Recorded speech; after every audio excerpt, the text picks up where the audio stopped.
Hey guys, how you doing? Just wanted to record a little video here and talk about a few topics that have been going on with the my Facebook page here, the Sorcery Contested Realm fan page and marketplace. Reflecting on a few things that have been going on recently with auctions, and then get back into the sample card discussion from my last video. So currently have the page up here. We just hit 1,000 members this past week, which was a really awesome and exciting milestone. But I wanted to talk about for starters, the auction that's currently going on. We have an auction here that's kind of like a creative, fun way to structure an auction with a open for a certain item and then stretch goals based on if the bidding were to get to a certain price level to include some additional exciting items in there. So all the auctions I've done to date have been strategic and purposeful for several reasons. Really, with the game being this new, I'm trying to get some public data points out there, which will really benefit everybody. There's no better way to figure out what true market value is than to really do some public auctions and let the market decide, place bids and figure out where things land. That really gives us a lot of good information on where these things should be valued at based on public opinion and what people are willing to spend on and whatever price that may be. So I try to open at a reasonable amount that will attract some interest and then let the market decide from there. So I was talking to someone recently about this particular auction and the way this is structured. This is from Mikhail Nagypal, who's one of the original alpha artists that done, I think he did over 20 paintings for the initial alpha release. It looks like most, if not all, of his cards will be in there based on the latest tabletop simulator cards that have been published. So the interesting thing is all of his original paintings were acquired by the game creator. So none were ever made publicly available. What I've noticed with a lot of the artists is that the creator did purchase some.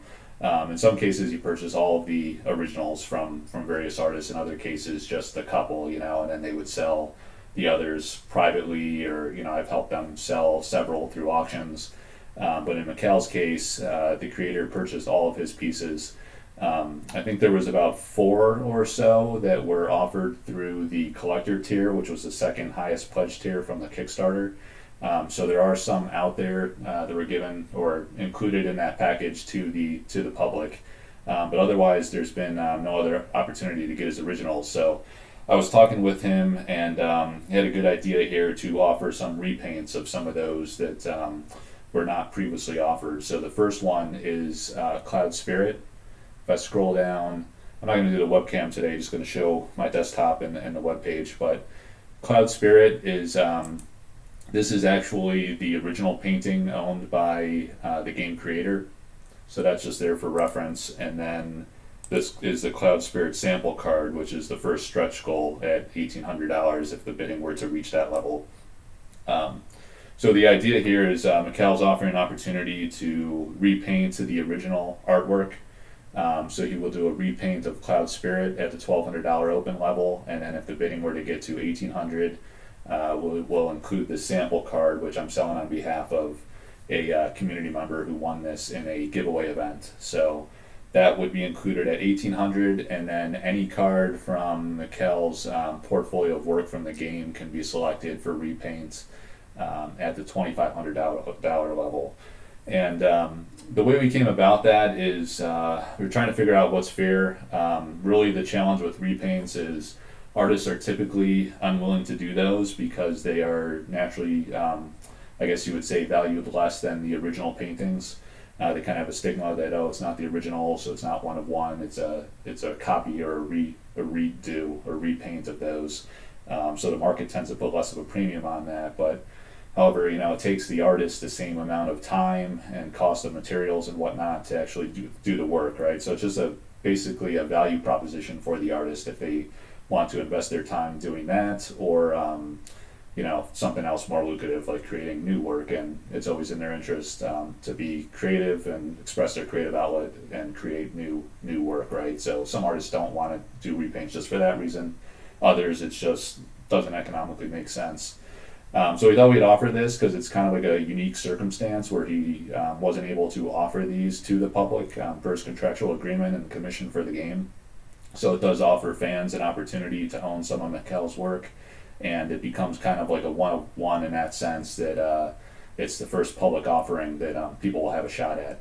And the other nuance of that is he's going to, for the $2,500 tier here, if it reaches that level, you get the Cloud Spirit repaint, the sample card, and then you get to pick any illustration he did for the game, and that would be a one-of-one repaint, meaning that it'll be the only one he does this year in 2022, which will be the alpha release year if the company meets their deadline of delivery in November.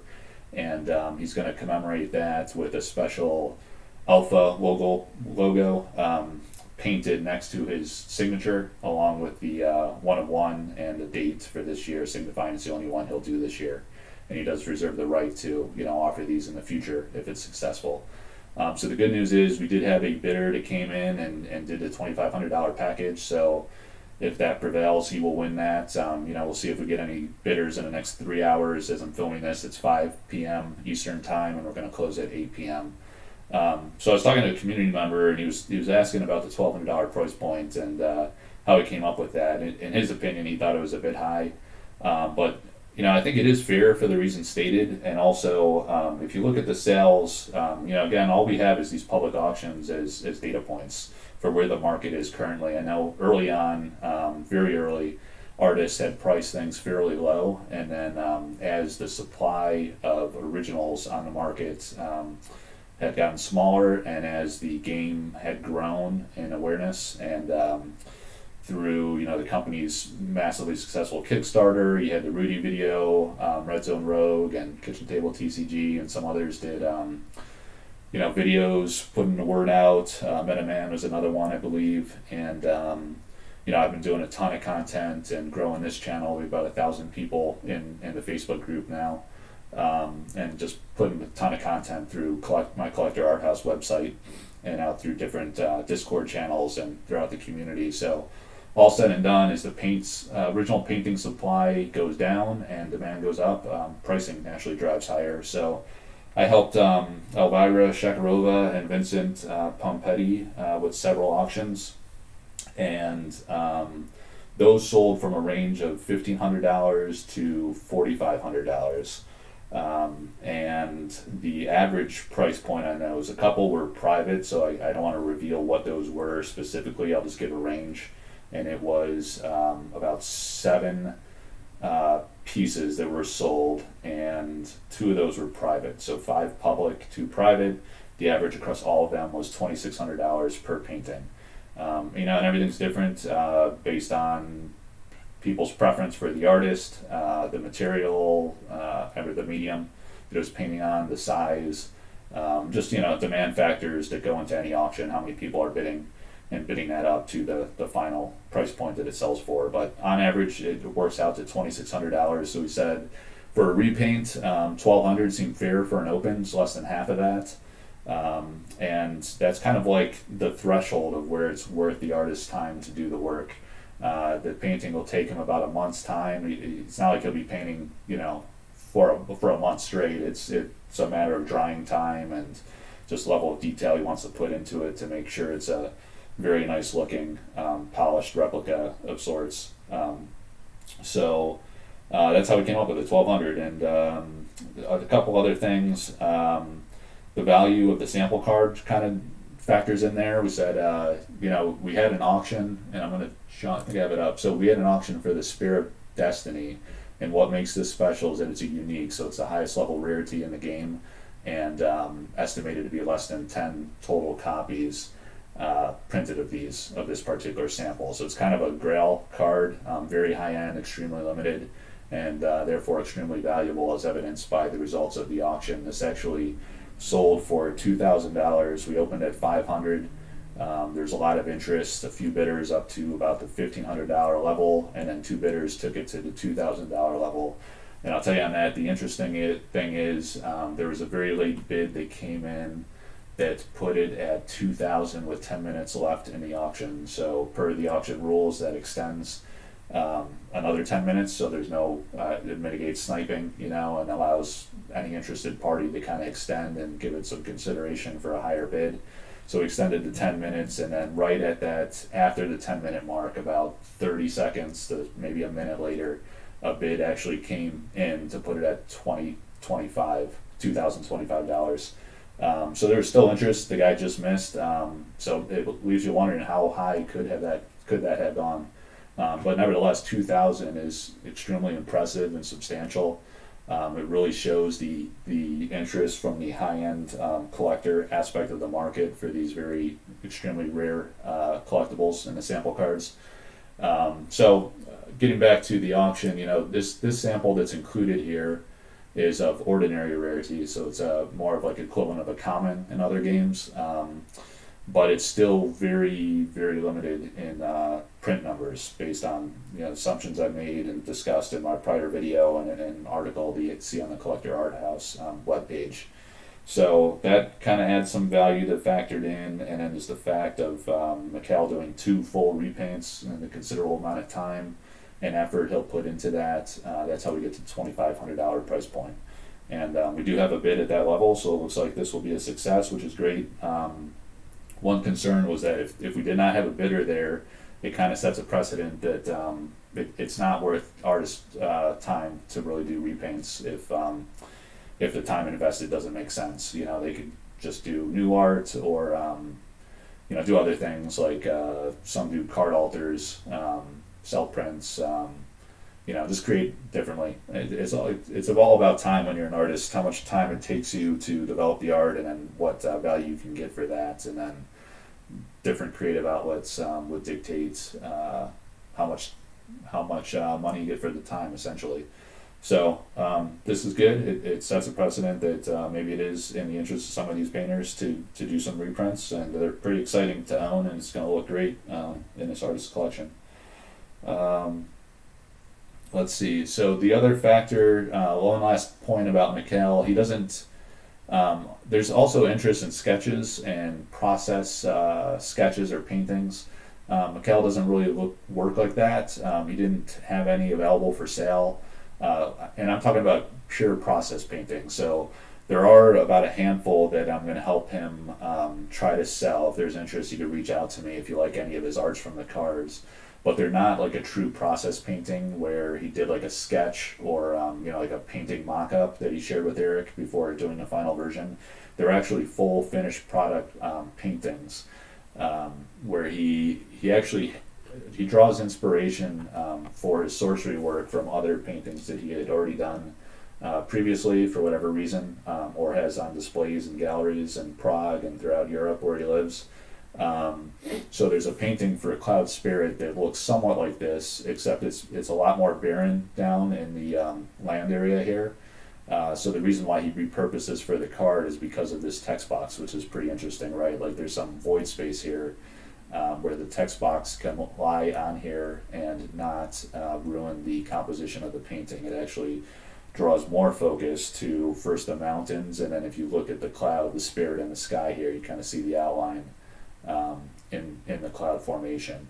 And I just did a behind the art article feature on that very point, which is pretty interesting if you want to check it out on the Collector Arthouse website. All right, so moving on to sample cards. We just mentioned the $2,000 sample auction, which is very interesting. There's going to be more coming at different rarity levels, so we're going to find the price point at all rarity levels through public auction, which would be great because there's a lot of interest in folks acquiring these samples. Some see it as an investment, others just love the historical aspect of the early development of the game.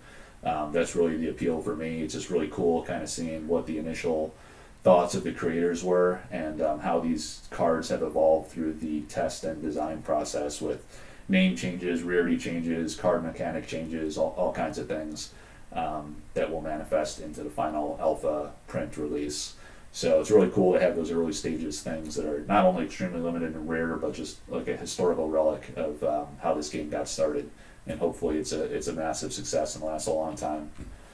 So what I have up on the screen now is the article. Just kind of want to quickly recap again to preface before these additional sample packs come to auction, the rarity here.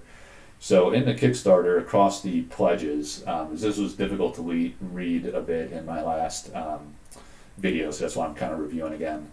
So there were sample packs included at some of the higher end pledge tiers. So the highest end pledge tier was the Avatar of the Realm. There was only 4 offerings of that, and those will include 12 sample packs through per pledge. So you get 48 packs from that. There were 24 collector tier pledge levels, and each of those folks get 4 sample packs. And then there was 100. They called it the Sorcery Early Bird tier, which came with, I think it was a case and then 1 sample pack. So those people just get the 1 pack, 15 cards per pack. So in aggregate, you get 244 sample packs. And then on YouTube, there's been a few events. Red Zone Rogue was sent 12 sample packs, and he opened those and revealed those on his stream. I'm going to show, I did a mapping of every card that he opened, and there's some interesting insights that I'll get to in a moment. And then there was a booster pack, or actually this was not a booster box giveaway. Actually, I correct this. There was a I think these were pre-con decks that were given away in this YouTube event with Simon from the company and Red Zone Rogue. And then there was about a handful in total, we estimate, of social media types that received each of the pre-con decks. There's 4 pre-con decks. And then down at the bottom of the page here, I have the listing of what was included in those decks. So you had fire, wind, or water, wind, and earth. And then every card, and the number, quantity of each card that was included in there.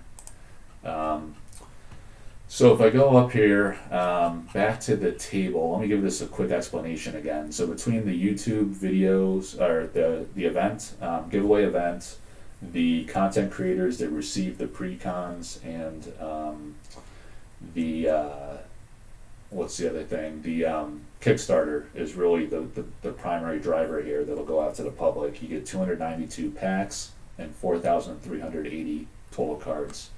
And then I worked with Ryan's a member of our community. It's actually a data analyst, Ryan Hudson. He ran this analysis, right? And the company has said that the composition of rarity levels in the final product, when you have about 400 cards, will be roughly 59 uniques, 233 elites, 876 exceptionals, and 3,200 ordinaries. And that's based on pull rate data that we've received, and just the number of boxes printed. There's 29,000 boxes that'll be in the alpha set, and we were told there'd be about 59 uniques. So in sample card production in the early stages, we did a couple scenarios here because we don't know how mature the game was. It definitely was not at 400 cards. It was substantially less than that. So when it went to print, we don't know exactly how many copies of unique cards. And when I say unique, I mean individual, not unique rarity, but individual cards that were sent off for print to get a sample, right? So we had to estimate the population size of each in these scenarios, 1, 2, and 3, and the distribution that you would see of uniques, elites, and exceptional. So that's what the white line shows. Let's look at scenario 2. So if there was only 40 uniques at that time in development that were sent off to print, 60 elites, 90 exceptional, and 90 ordinary, these are the pop numbers that you would get as a result in green based on the total population of cards. So just looking at high level at the takeaways, whether you look at estimate 1, 2, or 3, estimate 1 is a more mature state where you have 57 unique cards to send off to print, and it's a very high number of each rarity level. That's pretty unlikely, right? Because it was in early development, so it's more likely that scenario 2 or 3 is more representative. So let's focus on that and just kind of take the medium. If we look at set size estimate number 2, the pop numbers there for uniques, you might have less than 2 per unique.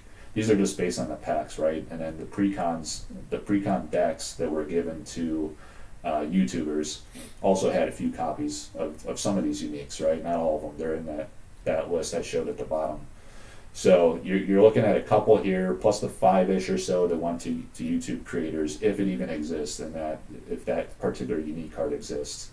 Elites, not much higher, right? A few more, and then exceptional, not that much higher than that. So there's probably extreme value in these exceptionals. It's wildly underrated.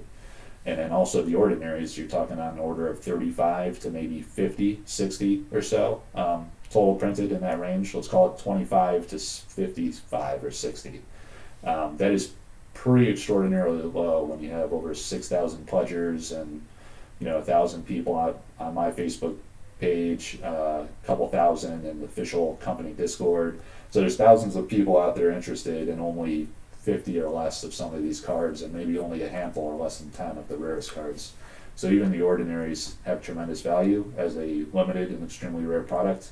It's quite possible that we might never see these cards hit the market, or see them hit the market in very limited quantity. Some people speculate that once the game comes out and more folks have these in hand, that maybe you'll see a flood of them hit the market. But you're talking about across the pledges, maybe 50, probably 150-ish, rough math, or so, because you have the sorcerer, there's 100 people there. You have the 24 from collector tier, 4 people from avatar tier. Pretty low numbers of people that are actually going to be receiving these cards for one, and then you got to consider how many are going to actually open the pack and how many are actually going to sell these. A lot of those higher end pledgers are hardcore, passionate fans like myself that find it hard to sell these things. They're coveted, like, just historical relics that we want to keep in our collection and just capture that time capsule of the memory of the startup of this game. So that's kind of where we're at with the sample cards. Let me see if I missed anything. Yeah, I think that's kind of what I wanted to touch on for the review of the kind of rarity of these samples. Let's use the notifications. So coming up, we're going to be doing some auctions, as I mentioned, at the other rarity levels, going back down to the table. So we've done a unique. Pretty soon here, we're going to do an ordinary, and then we'll kind of have like the bookends of the most exclusively rarest cards. And we just sold one for $2,000. It's only one data point, right? So hopefully we can get some more data points out there. And then in ordinary, kind of see at the more common yet still pretty scarce, how does the market value an ordinary, and just put it out there for auction and kind of see where it goes. And then see if we can wrangle some exceptionals and some elites and get some data points out there through auction. So keep an eye out here. I encourage everybody to go sign up for the Sorcery Contested Realm fan page and marketplace group. Continues to grow every day. Really trying to grow this significantly more so we could have a healthy marketplace. I'm kind of serving as a honest broker, I like to think, between people that want to sell and people that want to buy securely. In often cases, the artists are sending me their paintings, or the people that own these sample cards from the giveaway are sending me the sample card, and then I'm kind of middlemaning it and making sure they're getting paid securely, and I'm sending the product to the buyer securely. So that's kind of the service that I'm offering here. And then also on the Collector Arthouse Discord, I also mirror the auction there, so people that aren't on Facebook can bid through Discord. And then the Collector Arthouse website itself is really a great wealth of information for articles I'm putting out, such as this one that we just went over a bit with sample cards, and just all types of information about the game. I have it zoomed in about a bit. So if you look at kind of the menu panel, some artwork that's available from the various artists, some history about the game itself, a full art gallery, these behind the art articles. Let me show this really quick because some people don't realize that these are clickable. So if you go to the Sorcery behind the art page, or if you're looking at this on mobile, same thing. You pick an artwork or a card, click on it, and then it'll launch a page that tells you, based on insights from the artists themselves, how they came up with this art design.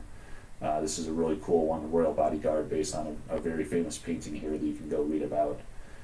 So I've done a ton of these. I've done a lot of interviews with artists. I have all the latest versions of the cards here, organized by artists. A lot of additional great information you could go to learn all about sorcery. And I think that's basically what I wanted to cover here. I'm interested in feedback from the group about what you think about the auctions, the game coming up. If anybody wants to put some thoughts in the comments, what you're looking for from artists. I'm working with probably 10 or so artists on a lot of awesome things that are going to be coming up. So we've tried some different stuff. We've had originals, now repaints, sample cards. You might see card alters once the cards are available. Art proof cards with blank backs where you'll get sketches on the back or paintings, and some prints with hand embellishments on there. So a lot of cool creative ideas that the artists have or that I've come up with to work with them on some cool collectible items that I know that I would personally be interested in, and perhaps others will. I guess we'll find out through the auction formats, and then also I'll probably be listing more on the website here once I develop. Once there's more available and it makes sense to do so, but I think trying to limit the number of private deals lately, because it's, again, where I started this video is it's really important to do the auction format because we are all learning together what the value of these items are at this very early nature of the game's release. There's not a lot really even to sell, but there's artists that need to sell things, and there's community members that are interested in selling as well, and the auctions help us understand what true value is, because the market decides that. I only dictate, or the artist dictates, or the seller that I'm representing dictates the opening price, but it's really for the market to decide what you want to bid and where you value it. So the more stuff that comes through auction, the better we understand that and feel good about where current market value is. So again, thanks for your time and interest. If you want to like and subscribe to the video, that'd be great, or comment in there. That helps with visibility, and I love your feedback on how you're enjoying the videos and kind of what you'd like to see, not just for sale, through the website. Is really not what I'm all about. I did this for many months before the opportunity to sell anything even kind of just naturally manifested. This website was kind of my baby. What prompted this is I wanted to interview the artists, and not everyone's comfortable being on camera, so I decided to do written Q&A type interviews. And as I said, I think I've done 11 or 12 interviews at this point. They're all on this interviews and articles page. So that's what prompted the need for the website. There's these great interviews in here where you can go learn all about the artist, look at their artwork outside of Sorcery, and get a lot of insight into the concepts within Sorcery and how they've come up with these designs for the game, how they're fitting for the card mechanic, what the influences of the artists were. So if you guys are enjoying this, I'd like to hear that. If there's anything you think would be of interest to do differently, the behind the art features that I showed was another idea to kind of talk about individually about each art concept, what the idea behind those were. So if you're enjoying that, let me know. If there's a way I could do that better, let me know that too. This should be a great resource for all community members, just to learn more about the game, learn about the artist, more focused on kind of like art, I would say, and collectability, those types of things. Someone asked me recently, am I going to do game design, gameplay type content? I gotta say, I had my hands full with, I love the art, I love the artists. That's my focus right now. That's where it has to be, because I have more ideas than time. So as long as that persists, I'll probably stick in that lane. But there are other community members that I've talked to that are more into the gameplay side, so to have a whole full comprehensive offering, we've kind of dabbled with the idea of how could we kind of work together to make that happen. So maybe there'll be an opportunity for that in the future, and I think that'd be cool to service like the whole market, to really help Sorcery as a project and a game, and help fans get like everything they're looking for. Would be really awesome. A one-stop shop for all that, or a kind of like a partnership or collaboration, I guess I'll call it, with somebody to kind of offer both sides of the house would be pretty interesting. So I guess I'll leave it there today. Thanks again, everybody, for your time, and look forward to doing more of these when I can fit them in. Please stay tuned to the Collector Arthouse website for more updates, and if you want to submit your email address there at the bottom of every page, this is free to do. You just put your email address in there. I do a monthly email list. I don't spam a lot through email. I try to avoid that. So I do a monthly newsletter, and if there's a very major significant announcement, maybe a couple times more per month, I will send out an email announcing that. But that's a great way to get kind of like the monthly recap, state of the market type thing, what's going on with the artists, any insights or developments or news about the game I put in there. People seem to enjoy that. I really love writing it up. So sign up there. Go to the Sorcery Contested Realm fan page and marketplace. I posted a teaser here, right? So when the auction ends tonight, you might see another auction launch. And just check in daily. Definitely every week, but maybe even daily, and kind of see what's coming out. Sometimes I like to surprise and to keep the interest while we're in this lull, kind of waiting for the official alpha release. I'm trying to keep the interest high. I post every single day, so there's some great information there, but also auction opportunities to buy things, and just all kinds of content I'm putting out all the time based on insights I'm getting about the game, and just being connected to the artists and the creators and the community. A lot of fun stuff, and this is a great mechanism to share it if you're on Facebook. If not, I have a Collector Arthouse Discord, which I link in my videos, so you can go look for that link, and please join up and join the great community. All right, take care, everybody. See ya.